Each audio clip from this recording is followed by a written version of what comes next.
இங்கே டிரைவர் கீழே குனிஞ்சு ரேடியோ அட்ஜஸ்ட் பண்ணுறாரு. எழுந்து பார்த்தா ரோட்டில் யாருமே இல்லை, ரோடே காலியாக இருக்குது. இப்போ டிரைவரும் இதை பெருசாக கண்டுக்கல. சரின்ட்டு உள்ளே இருக்கவங்களும் ஜாலியாக பேசிக்கிட்டு சிரிச்சுக்கிட்டு வராங்க.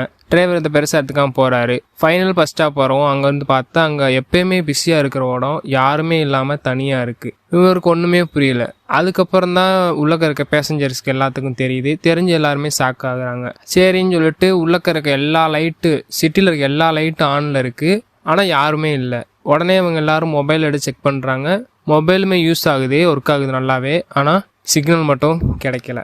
சரின்னு சொல்லிட்டு எல்லாரும் இறங்கி பார்க்குறாங்க. எல்லா இடத்துலையும் யாருமே இல்லை. அதுக்கப்புறம் அதில் ஒருத்தர் வந்து என்ன நடந்துச்சு அப்படின்ட்டு நம்ம அந்தலேருந்து என்ன நடந்துச்சு அப்படின்னு ரீகால் பண்ணி பார்க்குறாரு. அப்போல்லாம் ஒரு லைட்டு டனலில் கிராஸ் பண்ணும்போது ஒரு லைட்டை பார்த்து இவர் வந்து கண்ணை சிமிட்டுறாரு. அதை சொல்லவும் எல்லாருமே ஷாக் ஆகி அவங்களும் எல்லாருமே அதே டைமில் அவர் கண்ணை சிமிட்டின அதே டைமில் அவங்களும் கண்ணை வந்து சிமிட்டிருக்காங்க. நம்ம தான் அவுட் சைட் வேர்ல்டுலேருந்து இந்த வேர்ல்டுக்கு வந்துட்டோம் அப்படின்னு சொல்லிட்டு எல்லாருமே இறங்கி நடக்க ஆரம்பிக்கிறாங்க. எல்லாருமே அவங்க வீட்டுக்கு போய் பார்க்கலான்னு சொல்லிட்டு அவங்க வீட்டுக்கு போகிறாங்க.